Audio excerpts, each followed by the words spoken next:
Krizen. Halo Sobat No Mensen, selamat datang di podcast Ngobrolin No Mensen Yuk. Bersama saya Nova Sringoringo, Psikologi 2020. Nah teman-teman, untuk tema kali ini tuh agak sedikit berbeda ya dari tema-tema sebelumnya. Jadi hari ini kita mau bahas tentang seni dan budaya. Nah tema ini tuh cukup menarik. Kenapa? Karena di lingkungan sosial kita yang sekarang kan topik ini tuh jarang diperbincangkan loh teman-teman. Tapi kali ini kita mau bahas supaya kita bisa tahu nih ragam kebudayaan di Indonesia itu kayak gimana. Maka dari itu hari ini saya ditemenin sama kakak-kakak yang cantik dan abang yang ganteng teman-teman. Nah kita kenalan dulu ya. Halo semuanya. Halo. Oke, boleh perkenalkan dirinya terlebih dahulu? Dimulai dari siapa nih? Siapa aja deh? Kakak dulu. Oke. Perkenalkan, nama saya Diani Atini Purba. Saya dari Fakultas Psikologi Universitas HKBP Nomensen, Stambuk 2021. Oke, perkenalkan nama saya Eramita Teresia Simomora. Saya alumni dari Fakultas Bahasa dan Seni Prodi Sastra Inggris. Saya Stambuk 2020. Oke. Perkenalkan, nama saya Nicholas Xiaombing, Prodi Manajemen FEB Stambuk 2021. Oke, nah ini kan udah pada kenal nih kan teman-teman semuanya. Jadi aku mau nanya, sebagai anak muda, kalian itu punya ketertarikan nggak ya dengan seni dan budaya yang ada di Indonesia? Ya pastinya sebagai anak muda, kreasi-kreasi kan terus muncul. Jadi Iya. rasa tertarik itu pasti selalu ada dong. Oke, apa sih yang buat kalian itu tertarik nih kan? Misalnya kayak Bang Nicholas kan masuk UKM Paduan Suara. Terus kan kayak kakak kan ikut UKM Kebudayaan Batak gitu loh, dan ikut UKM Presma juga kan. Nah itu kan bicara soal gak jauh-jauh dari seni dan budaya lagi gitu loh, balik-balik ke situ lagi. Apa sih yang buat kalian itu tertarik?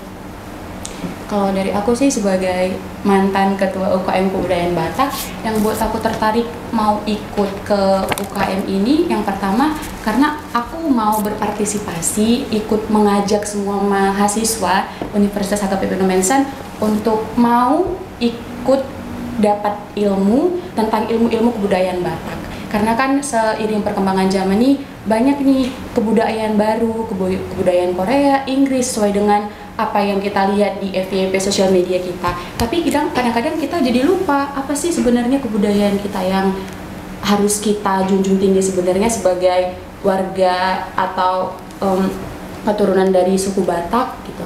Jadi aku mau teman-teman semua yang ada di kampus Nomensen ini tahu pentingnya ilmu-ilmu kebudayaan Batak nanti akan diterapkan di lingkungan kampus, keluarga, lingkungan kerja atau dimanapun. Oke, menarik ya teman-teman. Kalau menurut pendapat dari Bang Nicholas nih, gimana? Mungkin kalau dari saya itu mengikuti hobi aja sih kak, mengikuti hobi dan minat. Mungkin karena saya minat dalam bidang paduan suara dan suka mendengar lagu-lagu paduan suara yang diaransemen para profesional pembuat lagu gitu. Mungkin itu yang membuat saya tertarik masuk ke dalam paduan suara gitu. Oke, yang terakhir nih, menurut Kak Diarni. Kalau aku sendiri kan kita tahu nih bagian persma itu berhubungan sama yang namanya berita, artikel-artikel, kayak kata seni dan budayanya itu nggak ada gitu terdapat di situ. Tapi sebenarnya yang kita nggak tahu itu kita malah lebih belajar tentang hal itu di dalam itu gitu. Dalam ketika kita menyusun berita, kita kan mengambil gambar ya yang relate sama hal atau berita yang sedang kita ngomongin gitu kan.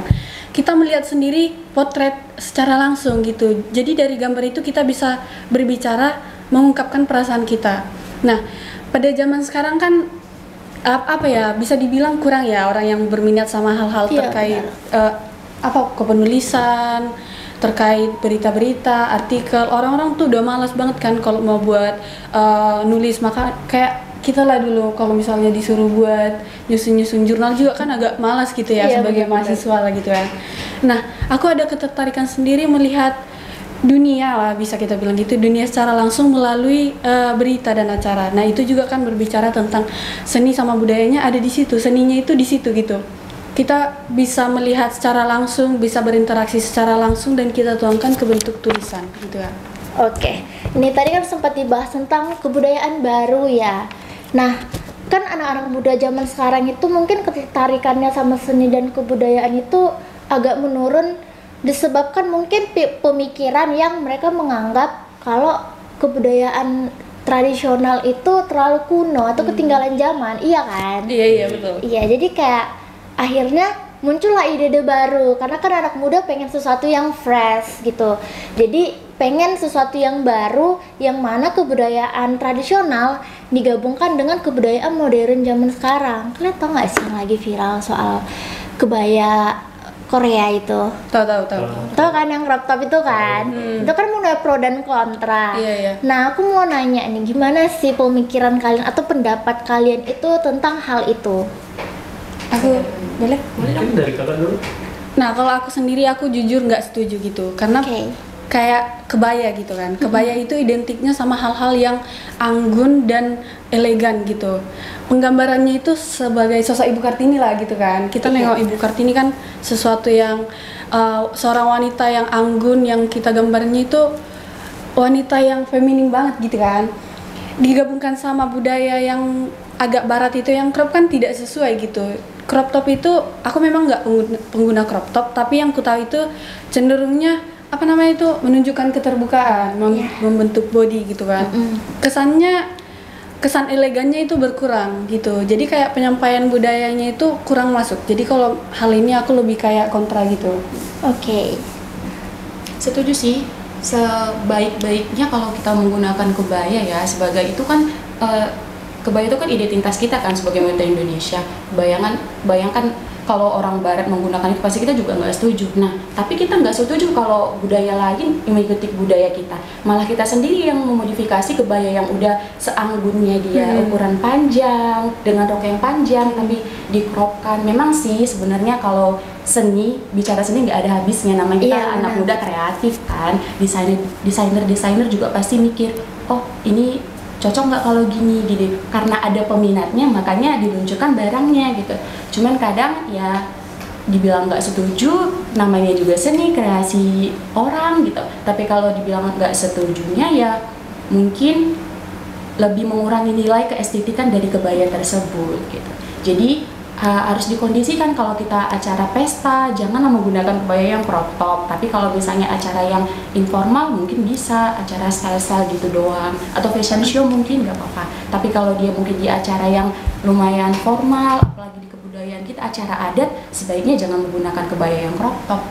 Oke, berarti sebenarnya setuju nih dengan munculnya tren baru kebaya crop top, hanya mungkin cara pemakaiannya harus lebih diperhatikan sesuai dengan kondisi dan situasi. Oke, Terus menurut boleh? Oke. Bentar Bang. Terus aku notice Santai. Terus aku ada notice nih, kata kakak ini tadi kan orang Indonesia itu sendiri yang memodifikasi. Iya, benar. Kan kita tahu nih dari yang pandanganku gitu, malahan orang bule itu, orang-orang luar itu yang mengaku-ngaku sebagai orang Indonesia. Iya. Yang malah mereka itu yang lebih cinta sama budaya Indonesia. Kayak yang aku tahu di Belanda gitu kan, ada museum khususnya Batak gitu kan. Kayak kenapa orang luar lebih cinta gitu, lebih memudayakan budaya kita, sedangkan kita sendiri berusaha untuk memodifikasi hingga nilai kita itu hilang gitu loh. Iya, itu benar tuh. Jadi poin pentingnya tuh kenapa kita bisa nggak tertarik sih dengan kebudayaan kita, sementara orang-orang itu tahu kan yang tortur tuh pernah diklaim sama negara luar. Iya, betul. Nah, itu justru orang luar itu berlomba-lomba ngeklaim kebudayaan kita, sementara kita enggak. Itu kenapa ya? Mungkin bisa Bang? Mungkin kalau dari segi pandangan saya mengikuti tren aja sih, takut dibilang kita ketinggalan zaman gitu. Iya, betul. Takut kita dibilang ketinggalan zaman karena di dunia barat itu kan banyak yang tren-tren baru gitu, yang mengikuti teknologi gitu. Jadi orang-orang kita mengikuti tren itu dibandingkan tren yang udah kita punya, sehingga kearifan budaya lokal kita tertinggal gitu. Itu sih dari saya, pandangan saya gitu. Oke, nih ngomong-ngomong soal teknologi ya, kan kita kan Gen Z kan. Iya, betul. Lahir udah melek sama teknologi, jadi apa-apa udah pakai sosial media. Terus kita juga pekerjaan sehari-hari itu udah dibantu dengan teknologi. Nah, peran teknologi terhadap kebudayaan Indonesia ini seberapa besar sih? Aku mau tahu pendapat dari teman-teman. Aku ya, teknologi ini sangat berperan besar untuk apapun termasuk untuk kakak kalau untuk pers gitu kan. Iya, untuk berita. Mau memviralkan, memperkenalkan sesuatu, apalagi budaya pariwisata itu kalau tidak dibantu dengan teknologi mau siapa yang kenal Iya, gitu. benar. Tapi hanya saja teknologi kembali ke kita yang menggunakannya, kita menggunakannya dengan baik atau tidak. Kadang masyarakat atau netizen yang melihat postingan di kita sebarkan di sosial media mengartikannya dengan arti yang negatif terus, sementara maksud dari orang yang mengepost postingan tentang kebudayaan gitu nggak seperti itu, gitu aja. Tapi kalau untuk pengaruhnya sangat besar, karena tanpa teknologi, dengan cara apa kita bisa mengenalkan budaya kita untuk semua orang? Iya Kalau nggak sih. dengan teknologi ya kan? Iya. Nah, ini kan teknologi tuh kita gunakan untuk memperkenalkan kebudayaan kita. Iya. Tapi nih kalian tahu nggak yang viral baru-baru ini? Sebenarnya udah agak lama sih, tapi masih tahun ini yang soal teater Batak yang dikreasi. Oh, tahu nggak tahu? Tahu kan? Nanti mungkin bisa ditayangin kali ya di sebelah videonya gitu. Nah, jadi kan itu menuai pro dan kontra kan. Yang kayak dia buat tari kreasi, tapi banyak orang yang bilang, "Alah itu nggak teater Batak, jauh kali dari teater Batak" gitu. Iya, Mungkin betul, sampai ada komen-komen yang negatif yang mungkin agak menyakitkan hati kali ya. Tapi kan di satu sisi juga kita bisa lihat di sana itu terjadi pergeseran preferensi gitu, ketertarikan anak muda. Mungkin juga kan anak muda zaman sekarang itu banyak dipengaruhi sama K-pop kali ya. Jadi kan dari gerakan itu kita tahu kalau itu banyak tentang dance modern sekarang, tapi dia menggunakan properti Batak gitu. Nah, menurut kalian tuh gimana soal itu? Kalau aku sendiri ya balik lagi kontra gitu kan. Oke, kontra lagi nih. kontra. Iya, kayak tim kontra ya, sebenarnya enggak. Jadi gini, aku kurang setuju sama hal itu. Karena apa? Tari itu adalah sebuah kayak bisa kita seni juga sama budaya juga, tapi yang ada makna. Sebuah tari itu tercipta karena ada makna. Zaman dulu kan itu dilakukan untuk sebagai ritual gitulah, sebagai cara komunikasi orang Batak sama kepercayaannya orang Batak pada zaman dulu gitu. Iya. Sehingga hal itu tercipta. Terus kenapa kita bisa menggabungkan hal yang setelah aku tonton videonya itu juga kan gerakannya menurutku berlebihan ya gitu Iya. kan. Lebih kayak koreografi. Jadi kayak dance Korea kebanyakan dibandingkan yang Bataknya. Kayak scene di bagian videonya itu bagian Bataknya itu sedikit sekali, lebih banyak mengikuti budaya luar gitu. lebih banyak gerakan Korea-Koreanya gitu dibandingkan sama gerakan Batak kita sendiri gitu. Kenapa harus dibuat kayak gitu? Semisal kita ada niat nih buat memodifikasi. Sebenarnya memodifikasi itu hal yang bisa dilakukan tapi dalam kadarnya gitu. Jangan yang berlebihan. Tapi ini kan udah berlebihan gitu. Kalaupun dilakukan semacam modifikasi, kita jangan menghilangkan makna yang ada di dalamnya gitu. Sedangkan yang ku lihat videonya itu mungkin ketika gerakan itu dibawa untuk dance yang lagi viral sekarang mungkin aja bisa mengikuti gitu. Tapi untuk nilai sama maknanya udah hilang. Iya. Terkait budaya itu gitu. Oke.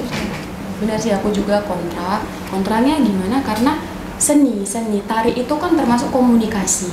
Sementara kalau kita di suku Batak, budaya Batak, seni itu saat kita menari, setiap gerakan kita itu mengandung makna, namanya juga komunikasi. Kayak kalau gerakan gini artinya marsomba. Nah, tapi kalau setelah aku lihat videonya tadi, ada si pemilik video bilang kalau dia itu termotivasi dari gerakan patung si Gale-Gale. Iya. Tapi dari gerakan si Gale-Gale yang aku lihat yang seperti diperagakannya itu hanya cuman satu potongan gerakan aja yang bagian patah-patah itu.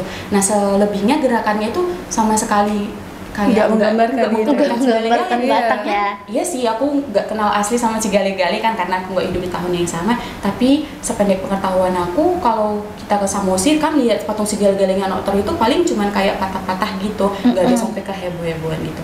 Iya. Kalaupun mau berkreasi ya mungkin jangan menggunakan properti Batak gitu. Ataupun kalau menurut aku orang yang ada di video yang menggerakkan tarian itu dia menyesuaikan dengan lagu. Karena kalau lagu gondang dibikinnya tarian dengan sebo itu nggak nyambung. Karena lagunya tadi soundnya juga agak heboh kan, jadi mungkin dia menyesuaikan beatnya. Tapi karena dia menggunakan properti Batak seperti ulos, apalagi lagu Batak juga, jadi kadang ada masyarakat kita yang suku Batak lainnya yang menyebabkan kontra tersebut.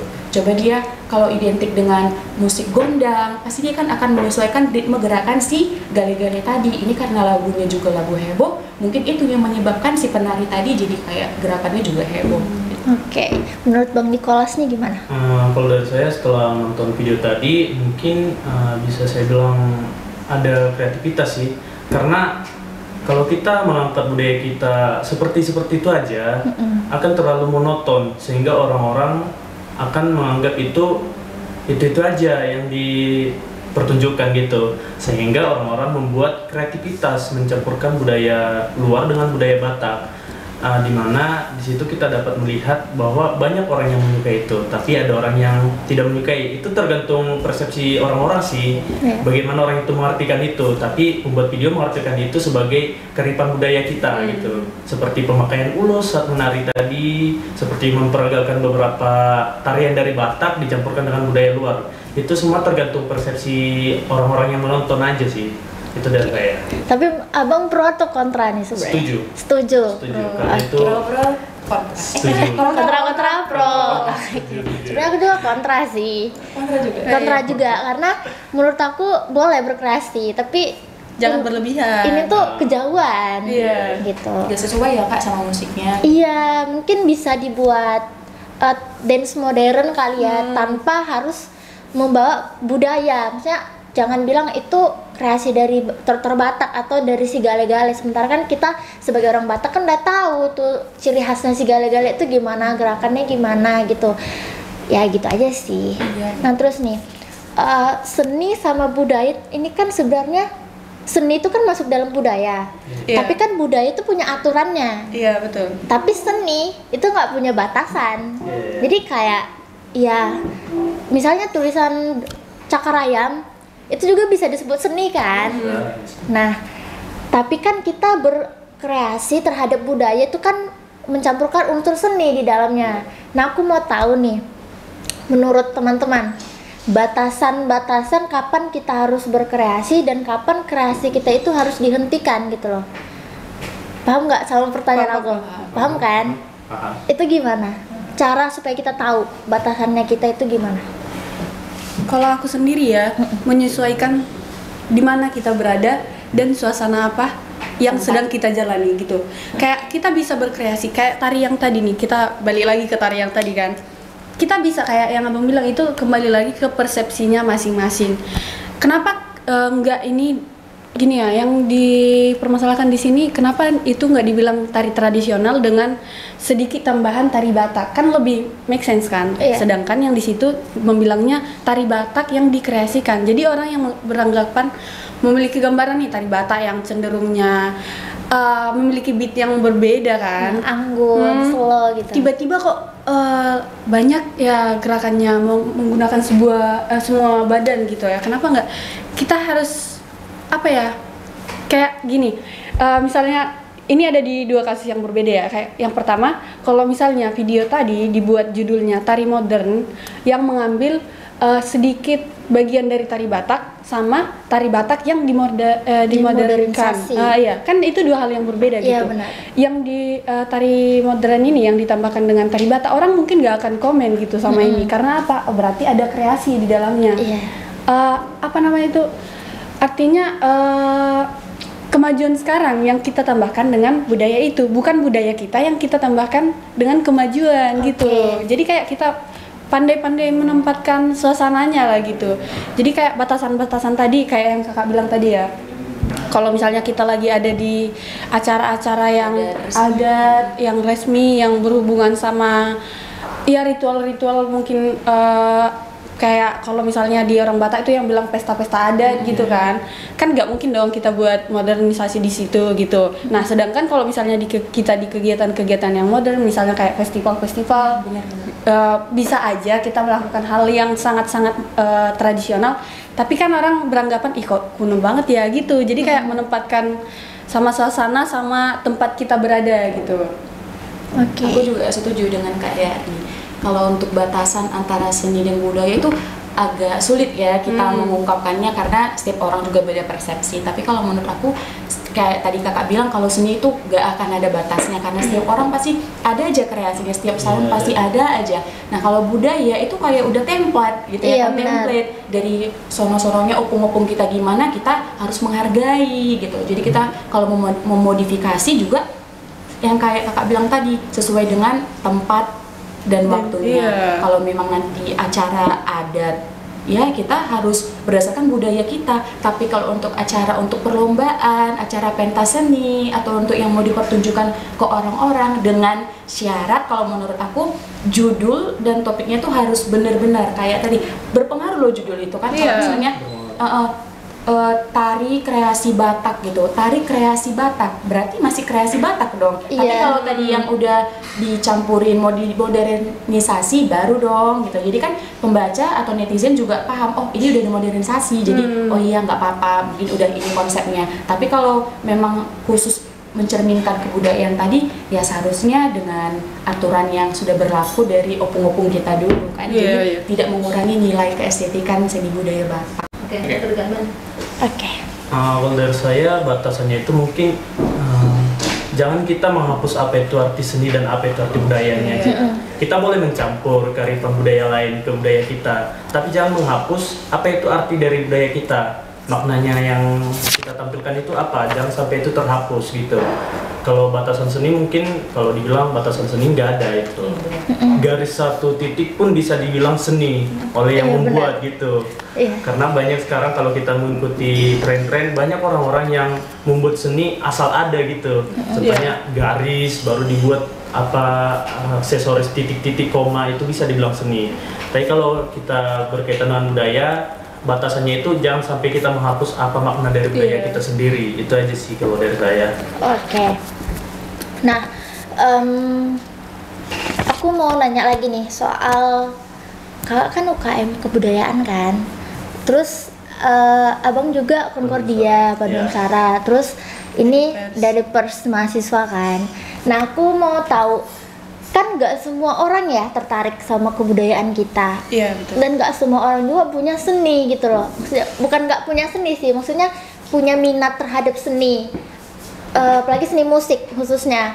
Kayak aku nih misalnya, aku suka main musik, tapi aku nggak pandai. Iya betul. Gitu.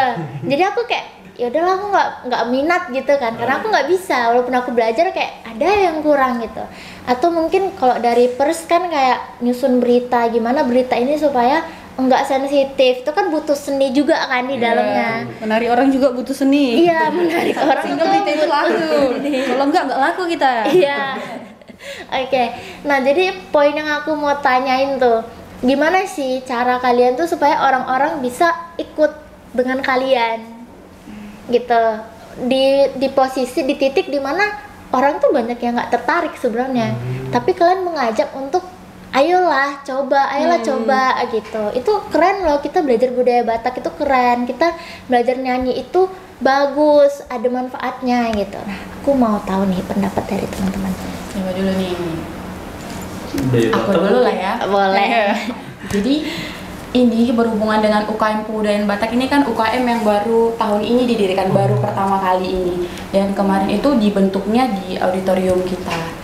Pertama kali Bapak pembina kita itu namanya Bapak Mahmudi Nababan memperkenalkan budaya organisasi atau UKM ini gitu.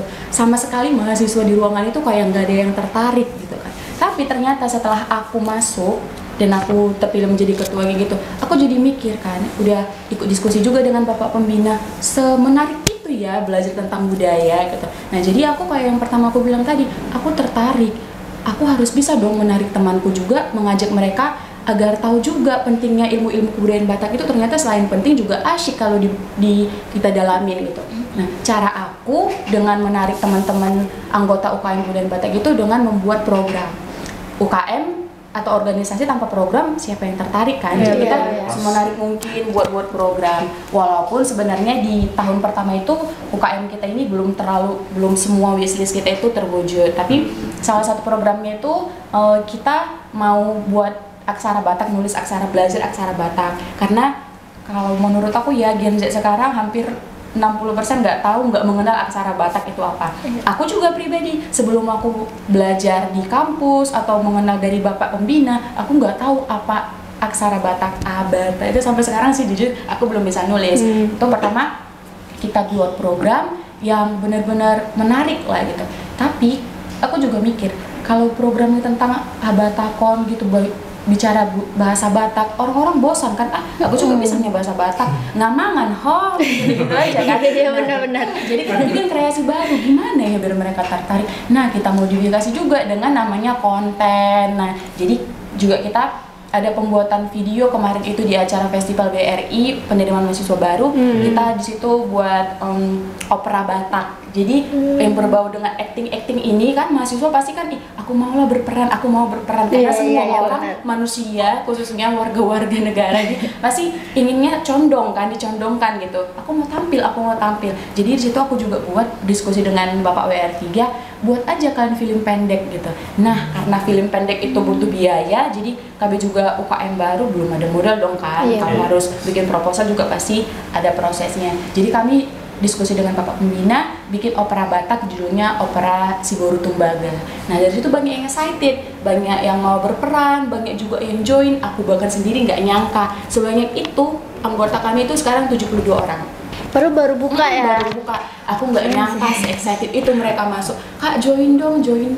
Nah kemarin juga ada yang namanya fashion show. Kami cuman kemarin nggak tampil karena waktunya yang udah mepet kan. Kami udah salon loh, udah pakai budaya Batak kan, gak harus Batak Toba, Batak Mandailing, Batak Papak. Batak itu banyak kan? Banyak. Jadi masing-masing ada 6 orang itu udah sewa baju Batak masing-masing kan. Kami udah cantik secantik-cantiknya mungkin, tapi nggak pending gitu ya. Pending. Terus cara lain itu dengan kami sebenarnya mau bukan study tour juga sih, mau ke lokasinya langsung kayak ke Samosir, belajar sama opung-opung di sana, orang-orang tua kita di sana tentang budaya Batak. Gimana sih cara dari hal-hal sederhana aja, dari perilaku kita kan orang Batak terkenal dengan dalihan natolu. Dari situ kan juga kita bisa belajar hormat kepada hula-hula atau orang tua, mana elek marboru, mana merdongan tubuh gitu. Sekarang kan mahasiswa juga sulit nih mempraktekkan itu, kadang lewat dosen cuek, siapa sih kayak gitu ya kan? Teman sekelasnya juga cuek gitu. Nah, kita sesama yang masih seumuran aja pun rasa sopan segan itu udah nggak ada. Apalagi sama orang tua. Nah, karena kita suku Batak ini cukup yang sensitif ya terhadap rasa hormat gitu, pasti melalui UKM ini kami pengennya semua mahasiswa Nomensan ilmu Batakon itu melekat pada dirinya masing-masing. Jadi enggak lupa sama kebudayaan Batak meskipun udah tahu yang namanya BTS, K-pop gitu. Blackpink. Dan bukannya nggak penting mengikuti modernisasi, tapi ya ada baiknya sebagai kita warga suku apapun kita, tapi kita sebagai khususnya suku Batak itu harus dong cinta sama suku Batak kita. Minimal kita tahu apa sih nilai-nilai dasar Batakon itu yang harus kita tanam biar kita nanti di luar juga nggak malu-maluin suku kita. Kadang kan kalau kita di suku lain, di kota lain, kita gimana perilaku kita nggak bagus. Karena apa ini gitu kan? Orang Batak pantas lah nanti gitu, ya kan? Nah coba kita baik di lingkungan orang atau merantau. Suku apa kok Dek? Suku Batak, Boru apa? Boru Semamura. Iya orang Batak baik-baik ya kan gitu. Iya benar-benar. Kalau menurut aku gitu sih. Oke. Dari Concordia mungkin. Kalau dari Concordia sependapat dengan kakak ini tentang program itu. Kalau kita menarik anggota untuk masuk ke paduan suara kita, itu harus kita jelaskan program yang kita tuju supaya mereka masuk ke paduan suara ini ada tujuannya mengikuti itu gitu. Jangan kita mendaftarkan orang itu tapi kita nggak punya program gitu. Orang itu udah niat nih masuk tapi tiap tahunnya nggak ada program yang mereka ikuti, jadi sehingga minat mereka berkurang. kayak yang kakak bilang tadi, aku punya minat musik tapi aku kurang gitu. Mungkin karena itu nggak ada tujuan yang kakak tuju gitu. Seperti itu juga anggota-anggota yang akan kita rekrut gitu. Kita jelaskan tujuan kita, baru saat mereka masuk bagaimana komunikasi kita di dalam gitu. Kalau kita hanya berkomunikasi secara senior ke senior aja tanpa memandang junior gitu, mereka kan dianggap kami masuk ke sini hanya anak bawang kali gitu, anak bawang. Nah, bagaimana komunikasi kita dan program kita? Kalau dari kami sih, kalau soal program itu ada 2, yaitu Pespara Mahasiswa yang ada di Kupang sama Ken Stephen International Choir Festival yang ada di Medan. Jadi luar biasa. jadi kalau yang di Kupang itu kami berangkatkan 39 anggota. Kalau yang di KICF Ken Stephen itu kita berangkatkan semua anggota karena lokasinya di Medan. Karena lokasi di Medan itu nggak pakai biaya lebih gitu, cuma palingan mudah lah diakses gitu. Ya. Nah, itu aja sih tujuan program itu dan bagaimana komunikasi kita di dalam organisasi itu. Tapi itu udah berangkat, Bang? Bulan 9. Oh, bulan 9 tahun ini. 9 tahun ini. Ya. Keren nggak sih? Mungkin boleh dipasarkan, Bang. Boleh mungkin. Boleh iklan nggak ya di sini? Tapi tahun depan aja. Ayo join UKM kami. Enggak, nanti acaranya itu jangan lupa tonton ya. Nanti tayang di Oh mana ya, itu, kan pasti Bang? tayang kali ya. Tayang di Di YouTube. Kementerian Budaya Ristek. Oh, Kementerian. Karena mereka yang mengadakan itu. Iya, Keren sih. Live streaming nih berarti ya. Teman-teman Iya. jangan lupa dukung Concordia dalam acara Betul. tersebut, oke? Jangan lupa save tanggalnya gitu. Kalau tanggalnya dimulai dari tanggal 30 September sampai 6 Oktober. Nah, Oh, seminggu ya. Ya seminggu pas lah audisinya. Oke. boleh nih mendukung kami. Ya di situ nanti ada seminggu, 1 minggu langsung penuh. Bawain berapa Hari lagu? pertama pembukaan, hari kedua tes panggung, hari ketiga baru Audisi. juga. Oke. Kalau eliminasi nggak ada. Yang diambil itu juara 1, 2, 3, baru harapan 1 sampai harapan 5. Dimana di situ yang terdata masih ada 51 universitas yang akan Itu bersaing banyak gitu. sih se-Indonesia Indonesia ya. ya. Yang juara 8 Nasional yang gitu dapat ya, 51. Iya. Namanya jangan diragukan ya kan. Semoga juara 3 1. besar kita bawa pulang gitu. Bungkus piala ya. Amin, Iya, amin, ada amin. jauh-jauh kan. Masa nggak bungkus Dan piala? Medan loh ke Kupang. Iya. Aduh. Amin lah, amin. Tapi ini tuh bisa dilihat juga ya kalau bentuk dukungan No Mention itu terhadap UKM yang ada itu gede juga. Iya, iya. Berangkatkan Besar. 39 orang ke Kupang itu kan naik pesawat kan. Iya. Bisa dihitung Nggak dong mungkin. dikira-kira penginapannya ya kan. pesawat. Belum lagi soal nanti propertinya Iya, gimana iya. ya kan. Tuh keren loh teman-teman. Jadi teman-teman tuh yang di sana jangan ragu lagi. Jangan pernah meragukan No Mention. No Iya, Mention itu pasti. kaya. Mendukung penuh. Ini kalau jadi dari Presma gimana? Oh tadi mengenai ini ya, mengenai gimana cara kita menarik minat Iya, menarik minat anak muda sekarang supaya Terkait- join ke kita gitu. join ke kita. Kalau kami sendiri ya yang mungkin tapi ini pandangan pribadi gitu. Oke. Kalau kita ngelihat event, terus kita ngelihat ada orang yang pegang kamera tuh kan merasa keren ya. Jujur aku sendiri excited gitu, kayak akhirnya abang ini kok keren kali ya megang kamera, kayak gantengnya itu naik 100 maksimalnya gitu. Iya. Nah, salah satu cara kami itu gitu. Jadi kayak kami memamerkan apa yang telah disediakan kampus. Kayak tadi kampus itu kan kayak ke UKM kami memfasilitasi kami kebagian kameranya, komputer ketika kami menyusun beritanya, menyediakan tempat, menyediakan semua lah gitu kan. Yang pertama itu yang kami cari adalah kami TPTP. Wih. Iya, program tebar pesona. program tebar pesona gitu. Jadi kita kayak ada event tuh kan, kita daftar aja, Pak. Boleh nggak kamu liput gitu kan? Jadi nanti kayak event-event besar kita ada di situ, nanti orang kan berminat. Oh, kakak ini keren ya, dari mana kakak ini gitu. Nah, di samping kita TPTP kita kasih juga promosi lah, ya kan? Kami keren kan nih. Daftar gitu, itu lah. Validasi diri. Masuk ya ularnya, masuk dah. Gitu. Terus kayak cara lainnya tuh tadi tapi tetap menerapkan program TPTP itu ya kan. Kita lihat tuh segerombolan orang, Kak mau dipoto nggak gitu. Nah, tapi kan dari fotonya itu nggak sia-sia ya. Kita buat angkat jadi berita. Kita angkat berita kami biasanya itu men-share-nya itu ke bagian media sosial kami, media sosial yang aktif gitu lah kan. Terus selain dari TP-TP tadi, kita juga aktif di media sosial kayak menggunakan metode pemasaran ya, S3 marketing lah kan. Iya. S3 ini keren-keren ya. Kita pakai metode S3 marketing. Jadi kayak kita lakukan hal-hal yang menurut orang tuh menarik, menurut orang itu keren. Kayak yang tadi Abang bilang kan apa tuh? Parawi.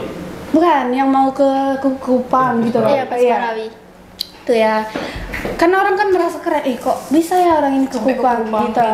Terus lain lagi kayak orang kakak ini yang buat teater yang kemarin kegiatan BRI gitu kan, orang kayak melihat kok keren kali ya orang kakak ini bisa gitu, kayak aku kapan ya gitu. Nah kami juga membuat itu, jadi kayak ya program TP-TP lagi sih, balik lagi kayak kami menunjukkan kami aktif di bidang itu, kami punya banyak kenalan melalui bidang itu sehingga orang-orang itu banyak berminat.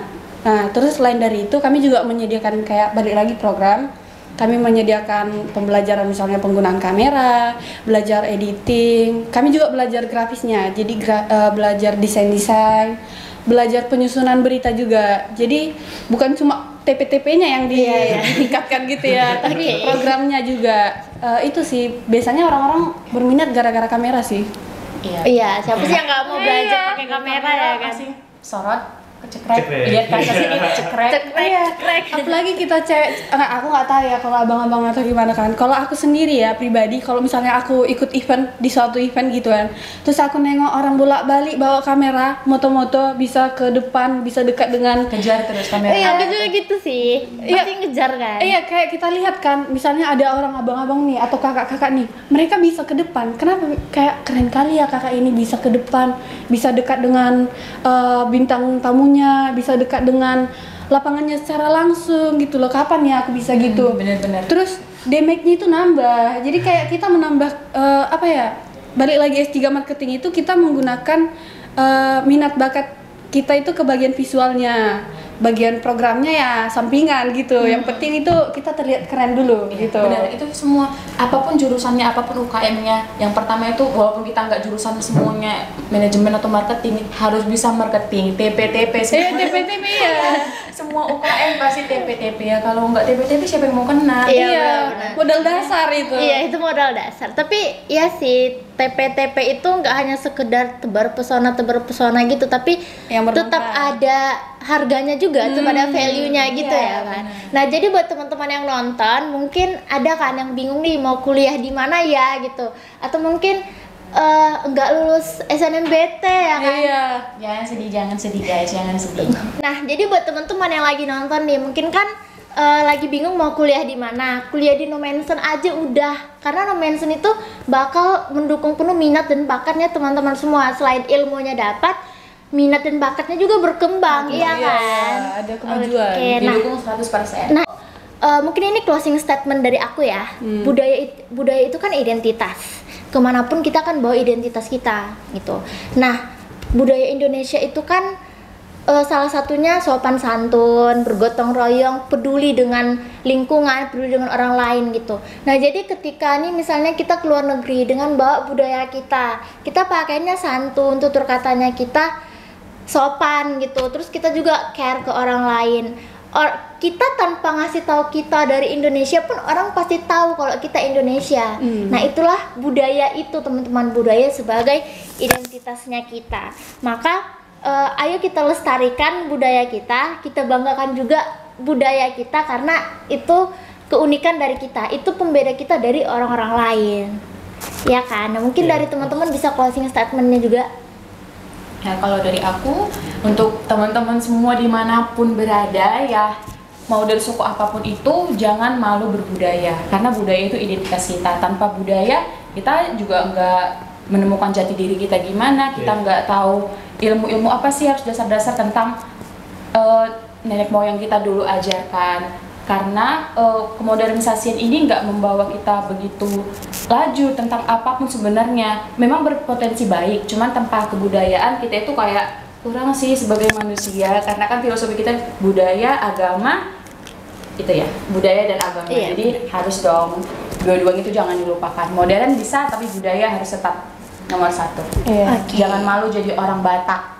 Orang Batak itu Keren. Batak Pride nih, Bos. Bikin dulu dong kita berempat. Batak tuh keren. Batak tuh keren. Senggol dikit. Baca.